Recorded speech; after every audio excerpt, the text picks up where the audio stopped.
Welcome back to the 290th episode of the Daily Flip podcast. I'm your host, Alex, and today we're going to be flipping through some of the top stories, including the highs and the lows of the week for Donald Trump, where he was very pleased, where he could have stood up a little bit more and possibly done something different, especially around his unity speech.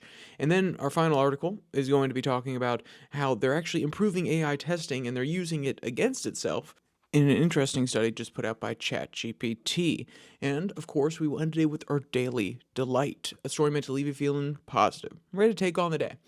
But that's enough rambling from me. Let's jump into our game segment for today. We haven't done it in a while. Dip, dive, and dodge. Roll the intro here.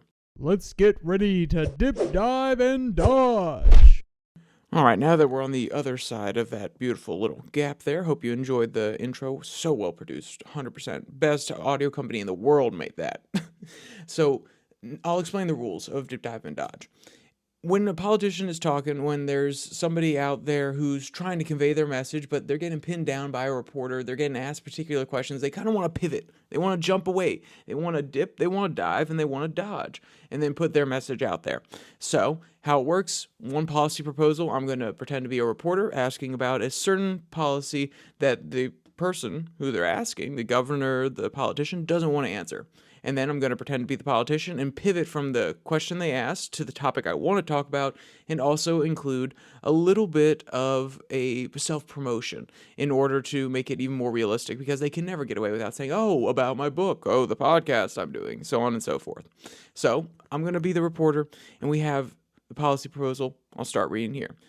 So, Mr. Smith, as you are running for the great state Senate seat of Ohio, I would love to hear about your thoughts about one of the new initiatives coming in about having a veterans housing initiative. So this would actually provide financial assistance, resources to veterans to purchase homes in rural areas, and we are a really rural state. So I know that you've put in some time on the Veterans Affairs Committee. I would love to hear what you have to say on this issue.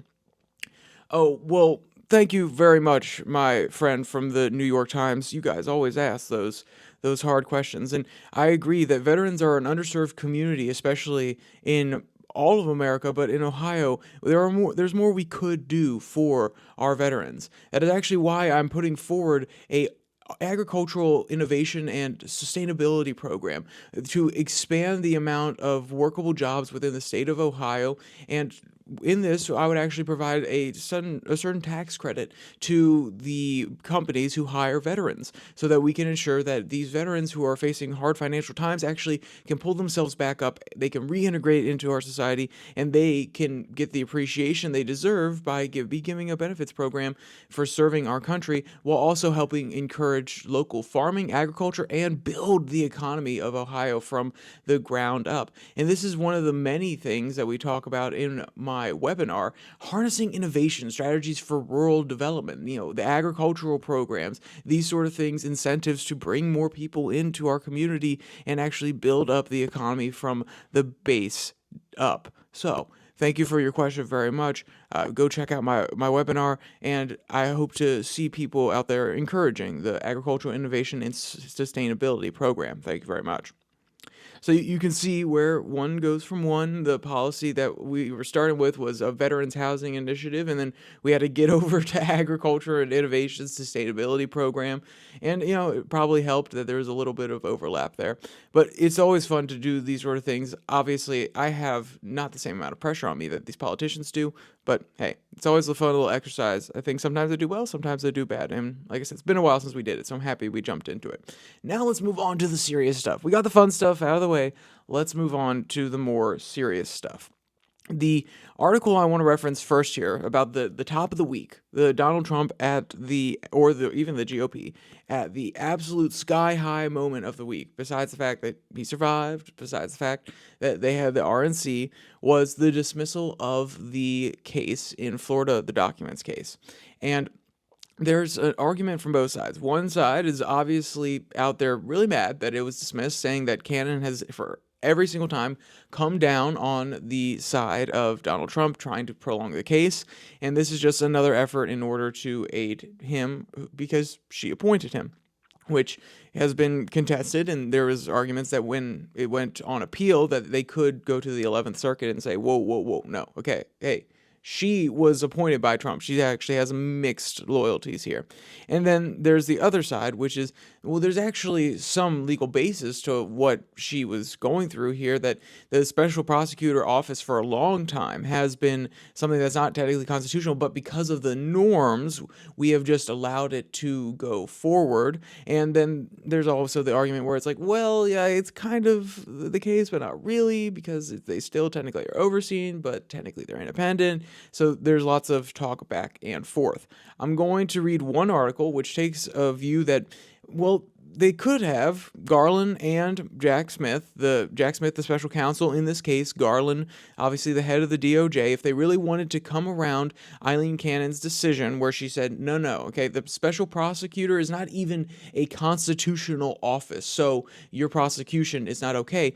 There are actually steps they could have taken to remedy this very quickly and actually come in accord with her ruling, but no, they're deciding to appeal it. Now, I think that's interesting. In my mind, it's probably because Garland does not want to give up this ground. He does not want to allow this precedent to stand. He wants it appealed immediately so that special prosecutors, the norm, because whether you like it or not, whether you think it's constitutional or not, they have been the norm. I mean, we've had one at least one of them in the last 3 administrations, and I'm pretty sure there was one in the Bush administration as well. So it is a norm at this point. I don't think Garland wants to give up that ground, which is why he instantly appealed the decision. But we can get all into that in the first article from National Review. The headline reads, Garland and Smith have themselves to blame for outright dismissal of the Florida case.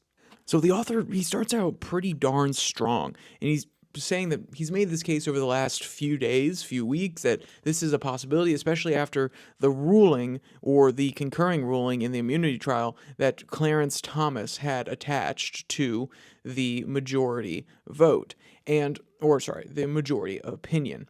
And I want to lay out what he says here, and then we'll jump into the second part. And there's a 2-paragraph split, but I'm going to add some commentary in the middle because we're not trying to just steal everything that the National Review makes, especially because they are an honored publication that charges money. And this is one of the free articles I get, so I'm not going to waste it. Quote, as I argued yesterday, the Justice Department should accept the ruling and make the few tweaks that would enable it to receive the prosecution in short order, revive the prosecution in short order. In fact, Garland should have done that at least 4 months ago, when the issue was raised and then joined by prominent legal scholars, and thus became foreseeable that A, the DOJ could very well lose, and B, the constitutional defect was readily curable. So what he's talking about here, is the fact that technically this special oversight, this special counsel, is not necessarily beholden to Congress because of the purse strings. They're technically not directly overseen by the head of the DOJ, and that raises some constitutional issues because the Congress and Senate haven't actually passed anything that said the special counsel can exist. And there's an issue of supremacy and who actually they fall under and whether or not they are actually under the direct control of the DOJ, which is interesting and contentious for sure. The point that he's laying out here is that this was actually an idea brought up by many scholars. The Trump team actually brought up this argument in February, which it's interesting that they brought up the argument after they thought that the case wasn't necessarily going their way, and they had found an interesting remedy. Rather than trying to say this right from the get-go, it was more that they were trying to get it dismissed in other ways. They were saying that it was unfounded, and they were trying to make sure everything got, in the pretrial stuff, it was like, no, not going to happen. They didn't issue any of this sort of stuff. And that's 1, 2, 3, 4, that's about 6 months, more or less, 6 months into the trial. So it's kind of interesting, or at least 6 months into the case, and I believe it's at least 3 months into the trial. So it's very interesting that this wasn't brought up at the very beginning, but it is foreseeable. That's what the author is getting at here. And there is an easy way to remedy it. Just move Jack Smith under the local Southern District Attorney office there, and he can proceed from there. Now, it's interesting. I wonder what the implications would be. Could he actually do both? Could he do the DC case and the Florida case if technically he was under the Southeast District? I don't actually know. I need to look at the jurisdictions a little bit, and I think maybe that would be an interesting argument that some people would make, which is, okay, well, this was actually a move to make sure that they have to move him into this particular district so that he can only prosecute one of the two cases. I think that would be an interesting one. Also, if it was a political calculation from Cannon or other people, I'm not saying it was, she may 100% believe exactly what she's doing here, as a lot of people on the right side of the aisle are saying that she does. I mean, she was given the permission structure, quote unquote, when Clarence Thomas said, "Hey, this is something that we need to consider," and she was there like, "Oh, I was already having that idea. Okay, Clarence Thomas is saying it too, so at least I know I'll have an ear if something was to be appealed, so that my ruling doesn't get overturned." Because legacy in not having your record overturned as a judge is very important. You want to have a good case record of things not being overturned. Therefore, you're actually following the constitutional law, you're following the letter, and you're trying your best to call balls and strikes. And when you keep getting overturned, you can be seen as overly political, and that can stain your reputation. And people kind of have glanced over this. They're saying, well, hey, well, maybe she's gunning for a Supreme Court seat in the future if there's another Donald Trump presidency, or there's a Republican presidency in the future. I'm like, okay, yeah, I guess technically we've seen things like that with like Kavanaugh and the way that he was helping throughout the 2000 process in order to help the Bush team win with all the objections and all the legal filings that they were putting out there after the election. So I could see where that's not impossible, and I can understand the point of view, but I also think that your record as a judge is very, very important to a lot of judges, and I think that's something that's being overlooked here. But that's not the point. Let's jump back into the article and let's go forward with how they can remedy this problem that Eileen Cannon has caused for them. Quote, now in a snit because Cannon ruled against them, Garland and Smith have opted to appeal, an appeal that will take a year or more that the DOJ will probably lose. They can't bring themselves to make a no-brainer, no heavy lifting adjustment that could rapidly get the case up and running again. Basically, all Garland would need to do is place Smith and his staff under the supervision of the Biden-appointed District U.S. Attorney, most likely the Southern District of Florida. The AG won't do it, though, because, one, it would imply that Cannon's ruling has persuasive force, which it plainly does. That's the opinion of the guy being thrown in there in brackets, just so we're clear. Quote, politically, it would eviscerate the illusion that Garland's unnecessary appointment of Smith was intended to create, namely that the Biden Justice Department is uninvolved in the prosecution of Biden's opponents in the presidential election. So there you go. He's laying it out and saying that one, we don't want to give him any ground. We don't want to say that at the end of the day, there is actually some validity here, and we're going to remedy it by not going forward, and we're just going to change the way that we go about doing it. We're going to go exactly as we have before, and we're going to appeal and try to make it work. And also, then the author's especially right about the second point, in my opinion, which is that when you put it underneath a Biden-appointed district attorney, the Southern District of Florida, so obviously, with the Southern District of Florida restriction, and once again, I don't know if he would still technically be able to do the DC case. Could he be appointed to multiple offices at the same time? Probably not. So that's an interesting calculation for sure. But my other main point that I wanted to get at, or he was getting at, and I wanted to highlight, was the fact that the separation between a special counsel, the idea in people's mind of being an independent special counsel just going after these certain issues, not trying to be politically influenced, that barrier breaks down when you put them into the office of a appointed Biden person. Even if they have all of the leeway in the world, they're basically underneath the person, but they have their own budget still. They have their own appropriations. They don't have to report directly to that person all the time. They just have to give them briefings. Even if you structured it in a way where they're very well removed from the actual office, it still opens them up to an avenue of attack saying, well, this is really political here. So they were kind of forced, honestly, into, for political reasons, for optics reasons, and the possibility of him not being able to do both cases that he's running right now. They are forced into this situation for sure. So if you're looking at Cannon on the right your side of the aisle, you're like, whoa, hey, that's my girl. That's my girl down in Florida. If you're looking at her from the left, you're like, wow. okay, we need to really make sure that we lock down this election because the people that we put in as judges really do matter, especially when we start having conversations about political people who have done wrong things. I mean, just imagine if Hur had moved forward, and let's be clear, the jurisdiction for his prosecution of the files issue with Joe Biden, even though it was dismissed, if it was to go forward, it wouldn't be in Florida. It would be in Delaware, where the House was, I believe, because that's where the files were.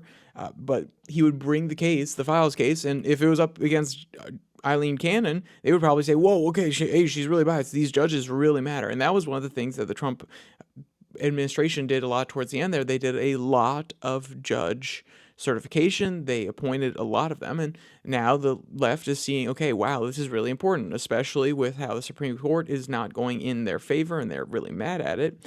They're saying, okay, we really need to focus on the courts here. And this is just another example, and it just cements that idea in their mind. All right, so we've talked about how Trump had a big win this week with Eileen Cannon, with this ruling. Now let's jump into where things could have gotten a little bit better, at least from my perspective. And we're going to talk about his RNC speech, the unity speech. The idea was, hey, we're going to bring everybody together underneath one tent. He said, I've thrown out my old speech and I've put a new one together, which, first off, I don't think if he's making an hour and 30-minute long speech, it was actually a little bit longer than that, like maybe a few minutes. But even if you're making that long of a speech, I don't think you're rewriting the entire thing. But he definitely had a new section that he threw in at the very, very beginning. And this is the part that was the unity speech. This was the part that was touching. This was the part where he was trying to show all Americans that, one, I'm fighting for you, but two, we want to all come together. This sort of senseless violence is not okay. He brought the jacket and helmet of the gentleman Corey Compatore, who passed away due to the activities of the shooter, the assassination attempt, and he was shielding his family. And that part there, because I listened to that, I listened and I was honest, I was very touched. And I was wondering how he was going to bring it up. I saw a few moments where he could have pivoted directly to it. I felt like he was talking a little bit too much about himself. Then again, he is the nominee. But then he did spend a good chunk of time on him and also the two other wounded people. I believe they were both gentlemen, and how they had raised money for them with the GoFundMe. They got 6.1 million together, and it did feel like a moment where I don't care. Okay, I don't care what the political alignments are. If you're an American, you donated to give money to this. We can all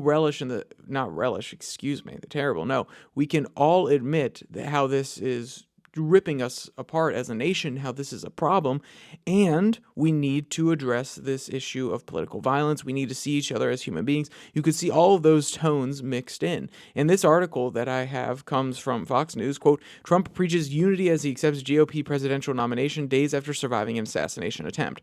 And they're right and they're wrong, which is, yes, he started with unity. He did not stick on unity, but I will at least highlight one of the unity messages, and then I'll go on to talk about everything else. Quote, I am running to be president for all of America, not half of America, because there is no victory in winning for half of America. And that's that line right there. Very good. And I think that's 100% true, because the cliche, I'm not just running for red America. I'm not just running for blue America. I'm running for America, to be the president of America. That's, I gave Obama a little bit of a southern accent there, but that is the same sentiment here. I'm not running to be half of America. He said this before. I think the more important line there was because there's no victory in winning for half of America. If you only serve half of America or the people that put you in, that is not staying faithful to the Constitution. That is not doing your job, because even if the people that didn't want you in there, they voted against you, that doesn't mean that their interests aren't needed to be assessed and taken care of when you are the president of the United States of America. Even if they have completely different views on things, you at least have to take their opinion into account. You at least have to listen. You at least have to identify and understand that there are certain things, especially on a national sovereignty argument, that it doesn't matter how much differently we think on things. You have to protect the nation as a whole so that people can thrive within it, even if they don't agree with you what the thriving is. So I do think that this was a unity part of the message. And then it turned into a Donald Trump stump speech. And this is when he did the turn, and he talked about how the Democrats, for the sake of unity, they need to drop the case against me. And when I heard that, I was like, okay, so whether or not you agree that the cases that the DOJ, that the Democrats are bringing are right or wrong, we've talked about many times where the argument seems to fall apart, especially the Bragg case where they actually had, how they worked with charging him was that the charge was had to be in the aid of a crime. But the jury didn't actually have to agree. They were given 3 different options of crimes that he could have committed, and they didn't actually have to agree unanimously on what the crime, that the other crime they were alleging was aiding the financial tampering in order to help with the campaign and the paying off of Stormy Daniels. They never actually had to agree, all of them, on one crime that it was aiding. They could make a mix match, and they said, if you think any of these crimes, it was actually aiding and abetting, you could do, one person could say, hey, yeah, I think it's crime A. You could have 9 people say it's crime B, and then you could have the other 2 people say it's crime C, and that's enough to actually get him convicted, which is a really odd way to go about doing it. Now, I understand you could make an argument, which is, well, the actual statute says that it just has to be an aid of another crime, and it never says that the prosecution has to prove what that other crime is, and unanimously it has to be decided. It doesn't actually say that. It's just a very novel way to go about it. It's very interesting for sure, and I don't necessarily think it would fly in some other districts, but it flew because it was in New York. So obviously, we know that some of these novel methods are not coming down in Trump's favor. It looks like, when it's all Democrats doing it, it definitely looks like a political persecution. There's no doubt about that. But that doesn't mean that there aren't instances where there's validity to the cases, and also it doesn't mean that some of the cases are completely malintended. Even though most of them look that way, it doesn't mean all of them are. And we need to believe in the better angels in our society. We need to believe that there are people who are actually out there who want to do this job, who are actually pursuing these things because they believe in it. Now, fair enough. I understand it's hard to see that. But if you're making a unity appeal, I'm not actually making an appeal right now. What I'm saying is, if you were making a unity appeal to the entire country, guess what? You need to make a argument that is less dependent on saying Democrats are the problem, Republicans are the solution. Stop this political persecution against me for the sake of unity. Because guess what? People don't actually believe you're looking for unity when you make a message to that effect. When you say, for the sake of unity, you need to do something that is politically beneficial to me. Or, well, I would even say technically it might not be politically beneficial, because him having to go to court cases and having all these things against him may actually benefit him to some degree on a political level, at least with his base. But I think that it was really a moment when I was like, okay, so the unity part of the speech is over. And I saw some commentary about it. I also listened to a few minutes of commentary this morning, because I'm actually recording this the day after. So actually, I'm recording this, and this is going to go out in like 3 hours. So we're a little bit more up to date here. And some people said, yeah, it was basically 20 minutes of a great speech, and then the rest of it fell on ordinary Trump lines. It's like he said, he did not actually throw away he did not actually throw away the speech like he said. He kept his barn burner speech, which was really just a stump speech with a little bit more rhetoric, a few more pauses, and he was kind of getting into the flow. At the very beginning, with the gravity of the situation, he let things rest. He kind of let people applause and cheer, and then as things kept going on, he was riding the applause a little bit more. But I do want to read that quote about the criminalization. Quote, "We must not criminalize dissent or demonize political disagreement. In that spirit, the Democratic Party should immediately stop weaponizing the justice system and labeling their political opponents as an enemy of democracy, especially since that is not true." End quote. Yeah, so you can see exactly where he's coming in swinging there. Like, Democrats, stop it. Stop it. And that's fair enough. I maybe if that was one isolated incident, and let's be clear, he only said Joe Biden's name once, which was probably a very smart move. But if that was just an isolated incident where he wasn't saying the Democrats are destroying the country, the current administration is destroying the country, the policies right now are not good enough, then I would believe that it was a unity message. It was a little Trumpian slip that came through. But no, he returned to his normal, I am the best, they are terrible, and they are trying to ruin our country.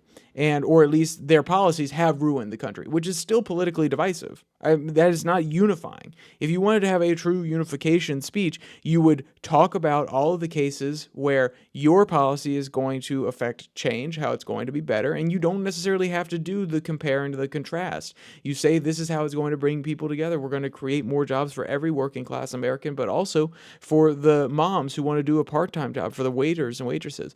He did bring up his tax on tips, and they started chanting no tax on tips.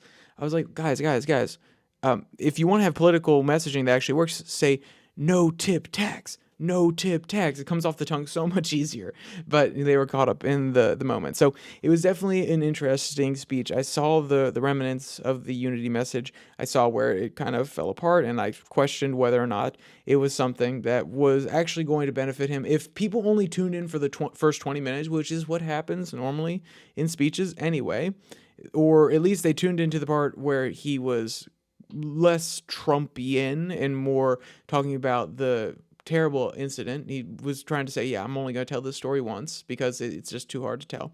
Well, if they tuned out after that part, especially after the touching moment for the families that were injured and the family of Mr. Corey who died, then you would say, okay, hey, really touching message there. And if you kept on going, then you would be like, okay, yeah, no, this is just a normal Trump speech, which you always want to leave them with a better note than they came in. People are going to remember the beginning of the speech, especially if that's all they watch, but a lot of people are going to remember the end of the speech if they watch through to the entire thing. So it could have been better, no doubt about that. But that's neither here nor there, because guess what? The RNC is over. Trump is going to be back out on the trail, and now we're going to have possibly Joe Biden off the ticket. That's an interesting wrinkle. We'll definitely be covering that. I'm going to leave that for the weekend to really play it out, because he's going to be in the Rehoboth beach house. He's going to have COVID, and there's going to be more machinations, more discussions, the news coverage. If they really want him gone, it will return to him over the course of the weekend now that the RNC is out, and we'll also be covering the DNC to the same degree, maybe like one or two stories or one or two segments each week during that time period in order to discuss what's going on there, because we gave the RNC a lot of time this week as well. So let's jump to our last article that comes from VentureBet. Headline reads, OpenAI used a game to help AI models explain themselves better. And I'll be honest, it's not that long of an article, but I am going to summarize it for you because we are coming close to that end time, and I don't necessarily want to really crunch it today. I don't want to go super duper long because I want to make sure that we're staying concise. We've been going really long for a while here, and we're going to try to keep it under 35 so it's appealing and every single person can actually listen to it. So here's how it works. Quote, the game pairs two AI models together, a more powerful intelligent prover and a less powerful verifier, and asks them to essentially outwit one another. So the job of the prover is it's given two separate tasks on different occasions. On some occasions it's given, hey, we want you to outwit the verifier. You have to do everything in your power to get the verifier to believe what you're saying. And then there's also the case which is you have to really explain and prove your case to the best of your ability to the verifier in order to get this information passed.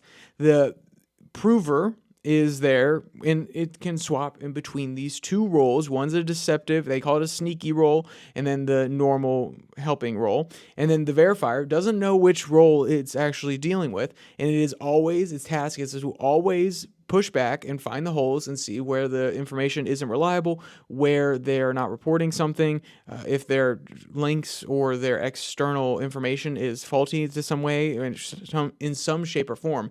And guess what? The verifier over time got better because it didn't know whether it was dealing with sneaky or helpful, so it was always just assuming the worst. And the prover was always getting tested no matter which situation it was in, but even especially when it was in the helpful version, because guess what? AIs play off of each other just like an AI plays off of you. If you come in hostile when you're trying to get a AI to take on a certain personality, then it will craft that around. So if I was to go in and say, hey, I need you to be an ornery professor who really hates his school job, and he comes in, he's a little bit ornery at first, he's a little bit grumpy, but then over time, you're really nice to him. The AI actually responds a little bit. It takes that internal to some degree, and the responses become a little bit better. It's a little bit more endearing. I've been testing this over the course of the last few months, and it is very, very interesting. And then if you ratchet the tension up again, it responds. So having characteristics baked into these AI personalities actually allow them to develop, and you can see that the verifier, when it doesn't know when it's being trying to be deceived or when it's being genuinely told some type of information, it has to assume, especially because its job is to always verify the information, that it's being deceived. So then it keeps it in line to be straightforward, and then the prover has to actually respond to it. And when it's nicer, which is the nice model that they're going to probably use in the world if they ever have this verified version, because they don't want a sneaky, deceptive person that's just going to prove something. They want a helpful prover. So that actually has to take on some of the personality that it's being bounced up against with the verifier, and has to be 100% on point in trying to provide the best information possible. That's what the study shows. And let's be clear, my explanation of it, it's not the science explanation, it's not the computer science explanation. I'm sure a computer science person who is way more understanding than me and an AI developer could listen to this and say, well, you're not getting the mechanics quite right. I'm going off the layman terms, trying to convey to the average person. But the point being that it actually made the prover more accurate, made the verifier better at checking the work of the prover. So it's an interesting story here, and it's always fun when we can start using these AI models against themselves in order to improve them. And I say against themselves, it's not like a ring fight. When AI, if you're listening to this in the future, we're not putting you in ring fights. We're just trying to help you become the best you can be. Gosh, I sound like any parent who's doing something that the kid doesn't want to do. So, yeah, that's an interesting one for sure. And I'll be looking at these sort of developments more as we see more advanced models and how they're actually solving some of these key issues about hallucinations and things like that. Because now that it has mass market appeal, they actually have to start solving these things. It's no longer a niche where people will accept, oh, well, yeah, there's a hallucination here, hallucination there.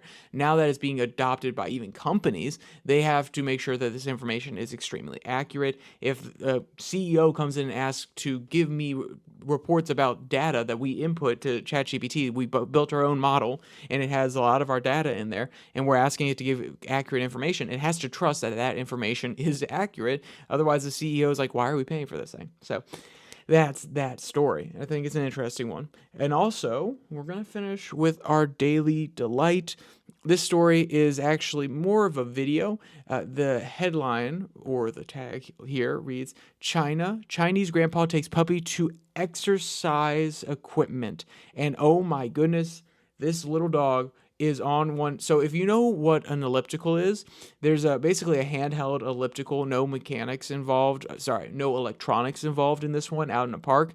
And the grandfather or grandpa has put the dog on the elliptical in one paw. One set of paws is on one side, one set of paws is on the other side. And I'll tell you now, it is absolutely hilarious to watch this dog go back and forth, kind of rocking from side to side. So if you want to check out that video, or you want to read any of today's articles, they'll all be linked in the description below that like and subscribe button. Also down there, you can find the podcast on Spotify, Pocket Cast, as well as Podvine, and the Twitter handle at @DailyFlip, where I post a Twitter tirade every Tuesday and Thursday. So with all that said, there's only one more thing to say. Stay safe. Don't die.